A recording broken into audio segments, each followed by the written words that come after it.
Maaaring kumakain ka ng mga pagkaing sa tingin mo ay malusog, marahil puno pa ng blueberries, sa pag-aakalang tama ang iyong ginagawa. Ngunit heto ang katotohanan. Ang ilang karaniwang kombinasyon sa almusal ay maaaring unti-unting nakakabawas ng lakas ng iyong kalamnan, lalo na sa iyong mga binti. Ito ay maaaring nakakagulat. Total, ang blueberries ay puno ng antioxidants. Tama, totoo iyon. Ngunit hindi laging tungkol sa kung ano ang kinakain mo. Tungkol din ito sa kung ano ang ipinapares mo rito. Ngayon, pag-uusapan natin ang 8 pagkain na maaaring sumasabotahe sa kalusugan ng iyong kalamnan kapag isinabay sa blueberries. Hindi ito mga kakaibang putahe na hindi mo kailanman kakainin. Hindi. Ito ay ang mga paborito sa araw-araw. Mga bagay na marahil ay kinain mo na ngayong linggo nang walang pag-aalinlangan. At ang epekto nito sa iyong katawan, lalo na kung ikaw ay higit sa 60 taong gulang, ay maaaring magbago sa iyong pagpaplano ng susunod na almusal. Kaya kung nararamdaman mo na mas madaling mapagod ang iyong mga binti o hindi na tulad ng dati ang iyong lakas, huwag mo itong isantabi bilang bahagi lamang ng pagtanda. Maaaring mas malaki ang papel na ginagampanan ng iyong mga kinakain kaysa sa iyong inaakala. Naging interesado ka ba mag-iwan ng 1 sa mga komento kung kumain ka ng blueberries ngayong linggo o 0 kung hindi? At huwag kalimutang mag-subscribe sa Kalusugan Pinoy para sa mas marami pang tips na tulad nito. Simulan natin ang unang salarin sa almusal at tingnan kung bakit oras na para pag-isipang muli ang malinamnam na tasa ng flavored yogurt. Ang creamy fruit swirl yogurt na kinukuha mo tuwing umaga. Maaaring lasang matamis na regalo ito sa iyong kalusugan. Ngunit madalas itong puno ng mas maraming asukal kaysa sa isang hiwa ng cake. Ang flavored yogurt, lalo na ang mga may blueberry or fruit on the bottom na uri, ay maaaring maglaman ng higit sa 20 gramo ng asukal bawat serving. Katumbas iyon ng paglalagay ng 5 kutsaritang asukal sa iyong almusal. Ngayon, heto ang mahirap na bahagi. Kapag pinagsama mo ang high-sugar yogurt sa isang bagay na kasing powerful ng blueberries, hindi ka nakakatulong sa iyong katawan. Inilalagay mo ito sa panganib ng pamamaga o inflammation. Ang labis na asukal sa daluyan ng dugo ay napatunayan sa mga pag-aaral mula sa Journal of Clinical Endocrinology na nagdudulot ng systemic inflammation na maaaring makasagabal sa paggaling at pagganap ng kalamnan. Nangangahulugan ito ng mas mabagal na paggaling pagkatapos ng iyong paglalakad o ehersisyo at mas matinding paninigas ng iyong mga binti. Ang mga kalamnan, lalo na habang tayo ay tumatanda, ay umaasa sa tuloy-tuloy na enerhiya at isang kalmadong panloob na kapaligiran upang muling magtayo at manatiling malakas. Ngunit ang asukal ay nagdudulot ng biglaang pagtaas ng insulin na sinusundan ng pagbagsak na nagiiwan sa iyong mga kalamnan na nahihirapang gumaling. Sa halip na lumakas, sila ay humihina sa paglipas ng panahon. Isipin mo ito. Sinimulan mo ang iyong araw sa isang blueberry parfait. Iniisip na ito ay isang health win. Ngunit ang matamis na yogurt na iyon ay nagpapabaha ng asukal sa iyong katawan, na pinapupurol ang mga antioxidant sa blueberries at kinakansela ang mga benepisyo nito. Natuklasan sa isang pag-aaral noong 2021 sa Nutrition Research Reviews na ang pagsipsip ng polyphenols, ang mga compound na gumagawa sa blueberries na isang superfood, ay maaaring mabawasan ng malaki sa presensya ng mataas na antas ng asukal. Kaya, ano ang maaari mong gawin sa susunod na kukuha ka ng yogurt? Piliin ang plain Greek yogurt. Idagdag ang iyong sariling sariwang blueberries at marahil isang kurot ng cinnamon para sa lasa ng walang sugar spike. Sa ganoong paraan, nakukuha ng iyong mga kalamnan ang protina na kailangan nila. Nananatiling mababa ang iyong pamamaga at ang mga blueberries ay maaring magningning sa paraang nararapat. Sige, ngayong naayos na natin ang sitwasyon sa yogurt. Dumako naman tayo sa susunod na paboritong almusal na maaaring kumakalaban sa iyong mga kalamnan. Paano naman ang malutong na bowl ng cereal na parang isang yakap mula sa pagkabata? Magbubuhos ka ng cornflakes sa isang mangkok. Maglalagay ng isang dakok ng blueberries, marahil isang patak ng gatas. At wala, handa na ang almusal. Ngunit heto ang totoong nangyayari sa likod ng mga eksena. Ang mga refined cereal, kahit na ang mga mukhang malusog, ay madalas na tinanggalan ng kanilang natural na fiber at sustansya. Ang natitira ay halos mabilis na natutunaw na starch. Ang starch na iyon ay mabilis na nagiging asukal na nagpapataas ng iyong blood glucose. Ang iyong katawan ay tumutugon sa pamamagitan ng pagbomba ng insulin. At tulad ng sa flavored yogurt, maiiwan ka sa pamilyar na sugar crash. Ngunit higit sa lahat, ang pagtaas na ito ay nakakasagabal sa kung paano sinisipsip at ginagamit ng iyong katawan ang protina. Isang mahalagang sangkap na desperadong kailangan ng iyong mga kalamnan, lalo na pagkatapos ng edad 60.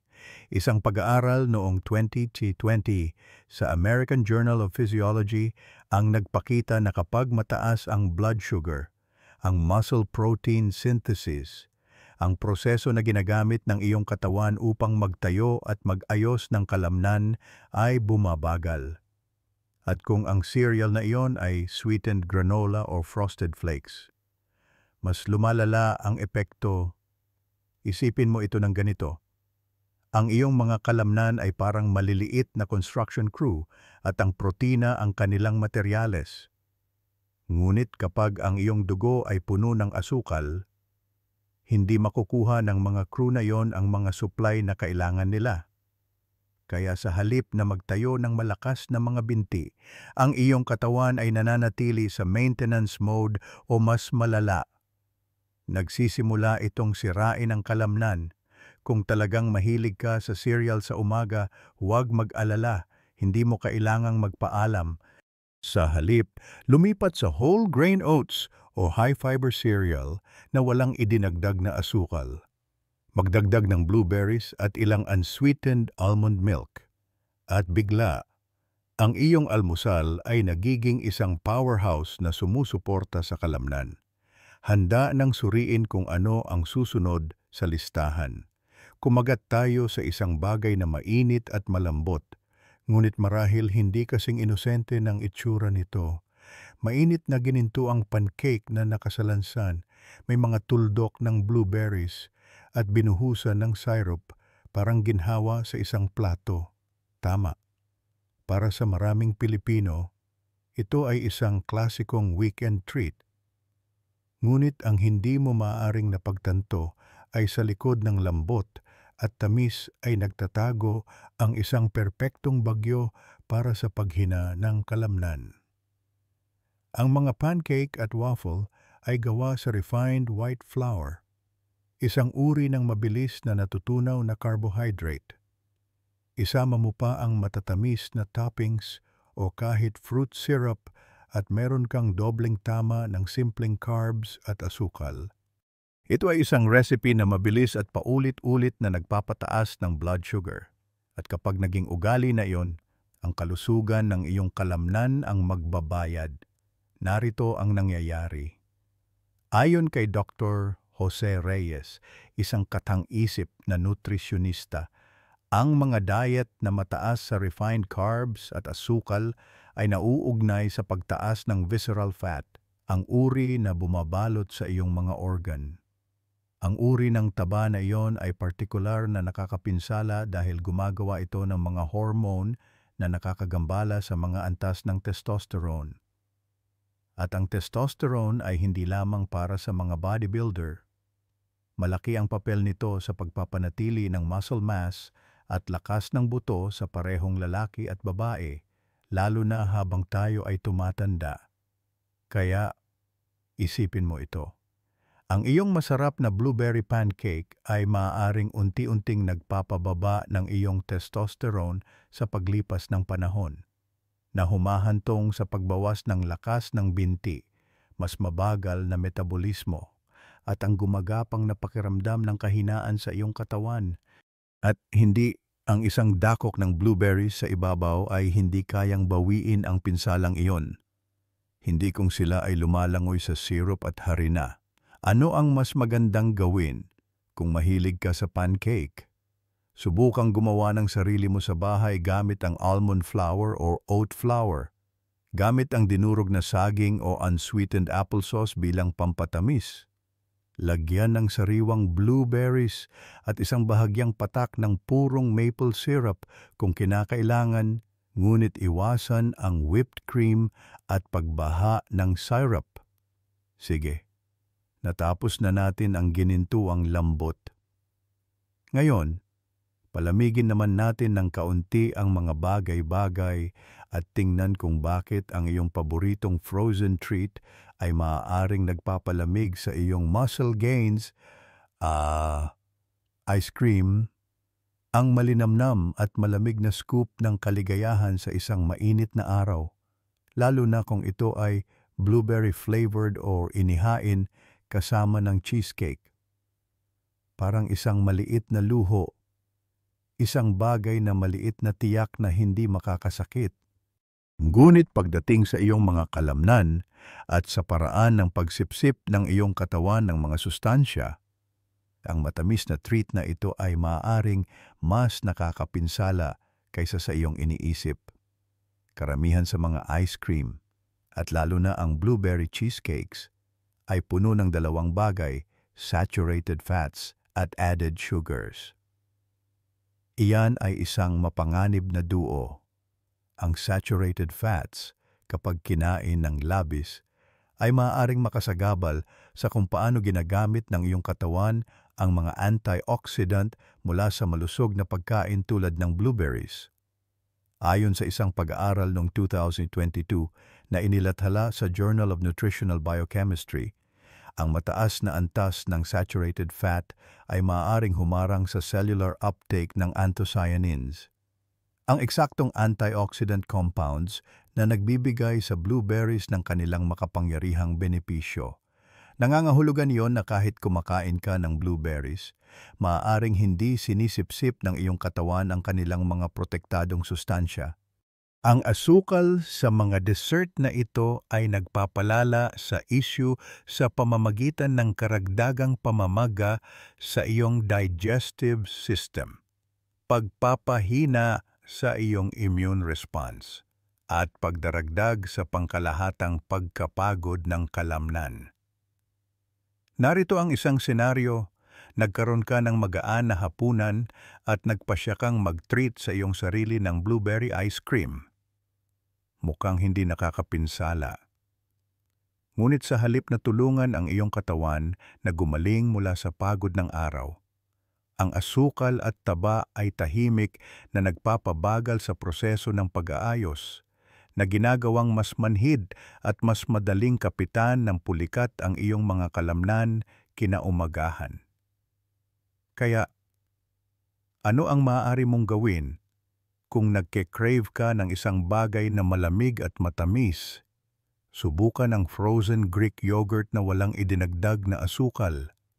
I-blend ito kasama ang sariwang blueberries at isang patak ng vanilla extract.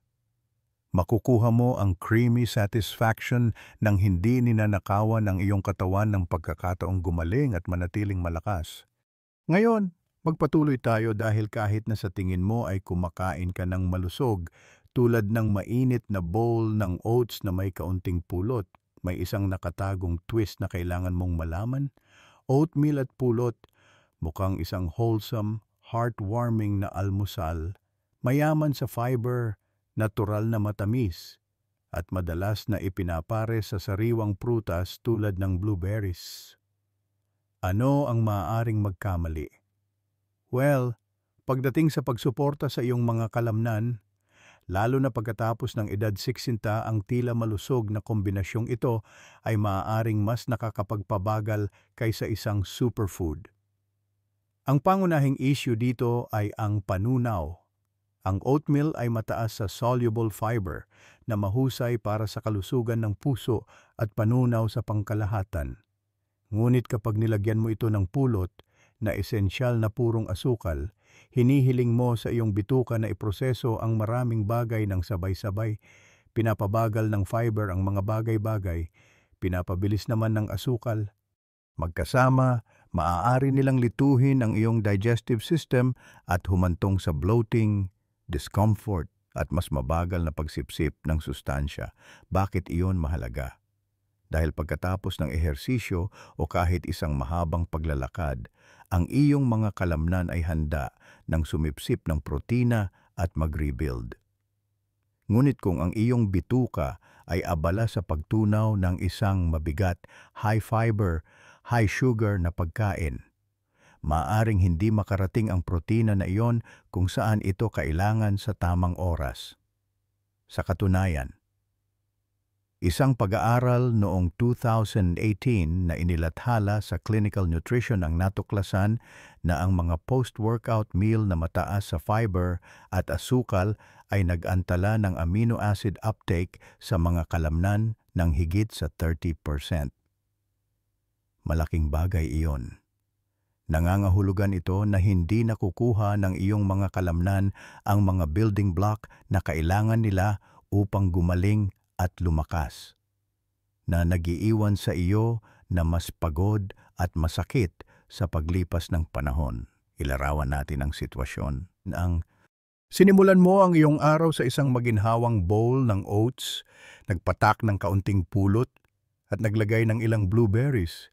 Nakakabusog sa pakiramdam, ngunit pagsapit ng kalagitnaan ng umaga, pakiramdam mo ay mabigat, medyo matamlay. Marahil kahit medyo masakit ang iyong mga binti, hindi iyon nagkataon lamang. Iyon ay biology. Kung ang oatmeal ang iyong ritual sa umaga, subukang baguhin ito.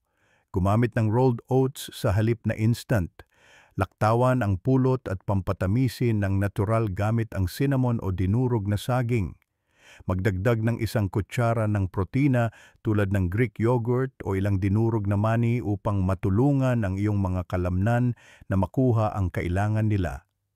Sige, nahalo na natin ang mainit at masustansya. Ngayon, humigop tayo ng isang bagay na marahil ay hindi mo akalain na maaaring tahimik na nagnanakaw ng iyong lakas, kape at tsaa. Ang mga pamilyar na pampaginhawa na nagsisimula sa araw para sa milyon-milyon. Para sa maraming tao, hindi maiisip na simulan ang umaga nang wala ang mainit na tasa sa kamay. Ngunit kung umiinom ka ng iyong kape bago o pagkatapos kumain ng blueberries, may isang bagay na kailangan mong malaman. Maaaring tahimik na nakakasagabal ang caffeine sa kakayahan ng iyong katawan na sumipsip ng isang mahalagang mineral, ang iron. Bakit mahalaga iyon para sa iyong mga kalamnan? Ang iron ay mahalaga para sa pagdadala ng oxygen sa dugo.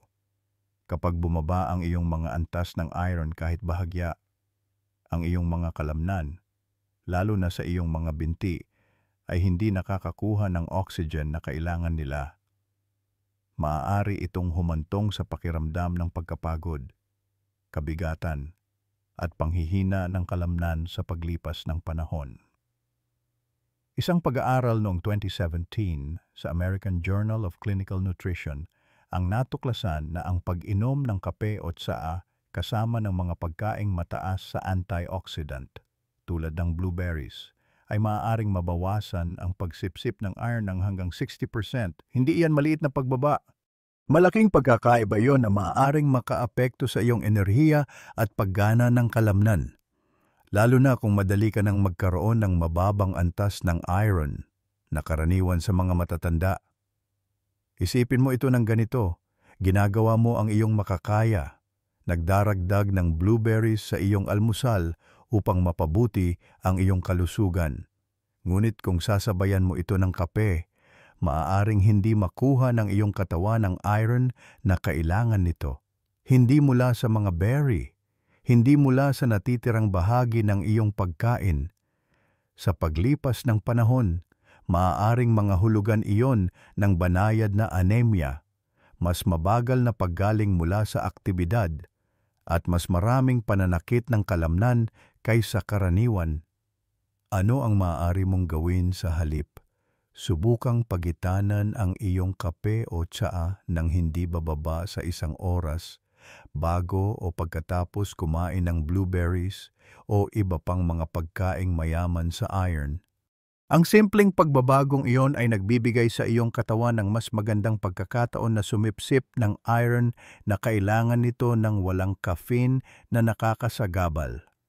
Nakahigop at nakahalo na tayo ng maraming bagay. Ngunit may isa pang sorpresa sa plato. Isang bagay na berde at madahon na madalas pinupuri para sa mga benepisyo nito sa kalusugan. Ngunit maaaring pumipigil sa iyong mga buto at kalamnan. Ang spinach ay isa sa mga pagkaing may health halo. Maglagay ng isang dakok ng hilaw na dahon sa isang smoothie o salad at agad na pakiramdam mo ay gumagawa ka ng isang bagay na mahusay para sa iyong katawan. Ngunit kung regular kang kumakain ng hilaw na spinach kasama ng blueberries, lalo na sa iisang pagkain, may isang nakatagong catch na maaring tahimik na nagpapahina sa iyong mga buto at kalamnan. Ang hilaw na spinach ay mataas sa oxalates, mga natural na compound na maaring kumapit sa mga mineral sa iyong bituka, lalo na sa calcium. Ang calcium, tulad ng alam mo, ay mahalaga hindi lamang para sa malakas na buto, kundi pati na rin para sa tamang pag-urong ng kalamnan. Kung walang sapat na available na calcium, ang iyong mga kalamnan ay maaaring mas madaling pulikatin, mas mabilis mapagod, at mas mabagal gumaling pagkatapos ng anumang pisikal na aktibidad. Heto ang kicker. Kapag ang oxalates ay kumapit sa calcium sa digestive tract, bumubuo sila ng mga kristal na hindi kayang sipsipin ng iyong katawan. Nangangahulugan iyon na kahit kumakain ka ng sapat na calcium, maaaring hindi ito nakukuha ng iyong katawan. Isang pag-aaral noong 2016 sa journal na Frontiers in Nutrition ang nagpakita na ang regular na pag-inom ng mga pagkaing mataas sa oxalate, lalo na sa hilaw na anyo, ay makabuluhang nagbawas ng pagsipsip ng calcium sa mga matatanda. Isipin mo ito. Sinusubukan mong kumain ng malusog. Ang isang sariwang blueberry spinach salad ay tila perpektong magaan na tanghalian. Ngunit sa paglipas ng panahon, ang mga oxalate mula sa hilaw na spinach ay maaring makasagabal sa mga mismong mineral na inaasahan ng iyong mga kalamnan at buto, na humahantong sa kahinaan, paninigas, at kahit na mas mataas na panganib ng pagkahulog. Nangangahulugan ba iyon na masama ang spinach? Hindi naman, ngunit mahalaga kung paano mo ito inihahanda. Ang bahagyang pag-steam ng spinach ay nagbabawas ng oxalate content nito ng higit sa 40%. Ginagawang mas accessible ang calcium sa iyong pagkain. At kapag ipinares mo ito sa mga pagkaing mayaman sa vitamina C, tulad ng bell peppers o kahit isang piga ng lemon, tinutulungan mo ang iyong katawan na sumipsip ng mas maraming sustansya, hindi mas kaunti. Kaya bago ka maglagay ng isa pang dakok ng hilaw na gulay sa iyong blender, isaalang-alang na i-steam muna ito. Ito ay isang maliit na hakbang na maaaring gumawa ng malaking pagkakaiba sa kung paano ginagamit ng iyong katawan ang lahat ng magagandang bagay na ipinapakain mo rito. Ngayong nabuksan na natin ang katotohanan sa likod ng mga mukhang inosenteng food combos na ito, mag-focus tayo sa isa sa mga pinakatusong salarin sa lahat, mixed fruit smoothies. Ang mixed fruit smoothies ay madalas na nagbabalat kayo bilang isang health halo, makulay, nakakapresko, at puno ng mga prutas tulad ng saging, pinya, ubas, at siyempre, blueberries. Ngunit para sa mga matatanda na higit sa senti, lalo na ang mga sumusubok na mapanatili ang lakas ng kalamnan at maiwasan ang panghihina ng binti, ang kombinasyong ito ay maaaring tahimik na kumakalaban sa iyo kapag ang blueberries ay hinalo sa mga prutas na mataas sa asukal tulad ng hinog na saging, mangga o delatang prutas. Ang kabuuang nilalaman ng asukal ng smoothie ay maaaring tumaas ng husto kahit walang idinagdag na anumang pampatamis. At habang ito ay natural na asukal, nagdudulot pa rin ito ng matalim na pagtaas sa mga antas ng blood glucose. Ang pagtaas na ito ay nagtitrigger ng isang insulin response na sa paglipas ng panahon ay nagtataguyod ng pamamaga sa katawan. Isa sa mga tahimik na kaaway ng kalusugan ng kalamnan. Sa mga nakatatanda, maaari nitong bawasan ang kahusayan ng muscle protein synthesis na nagpapabilis sa pagkawala ng kalamnan, particular sa mga binti, kung saan madalas unang lumilitaw ang panghihina na may kaugnayan sa edad. Upang palalain ang mga bagay, maraming tao ang nagdaragdag ng flavored yogurts, fruit juices, or sweetened protein powders sa kanilang mga smoothies. Iniisip na nagpapalakas ito ng nutrisyon. Ngunit ang mga dagdag na ito ay madalas na naglalaman ng mga idinagdag na asukal at artipisyal na sangkap na nagpapataas ng oxidative stress at nakakagambala sa paggaling ng kalamnan pagkatapos ng aktibidad. Sa halip na palusugin ang iyong mga kalamnan, maaring hindi mo sinasadyang pinapatuyo ang kanilang lakas sa bawat higop. Maaari kang maging maayos ngayon. Ngunit unti-unti mong mapapansin na mas mabilis mapagod ang iyong mga binti sa paglalakad. Mas matarik ang pakiramdam sa hagdanan at mas mahirap mapanatili ang balanse. Ito ay mga banayad na senyales ng paghina ng kalamnan at madalas ang mga salarin ay nagtatago sa iyong blender. Kaya, habang ang isang mixed fruit smoothie ay maaaring mukhang isang magandang simula ng araw. Para sa mga tumatandang kalamnan, maaaring mas malaki ang pinsala kaysa sa kabutihan.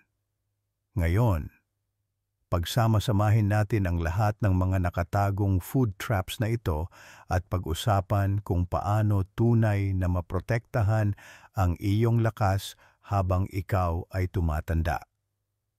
Ngayon, alam mo na kung paano gawing tunay na epektibo ang maliliit na berry na iyon para sa iyo. Hindi ito tungkol sa pag-alis ng lahat ng bagay. Ito ay tungkol sa pagpili ng mga combination na tumutulong sa iyong mga kalamnan.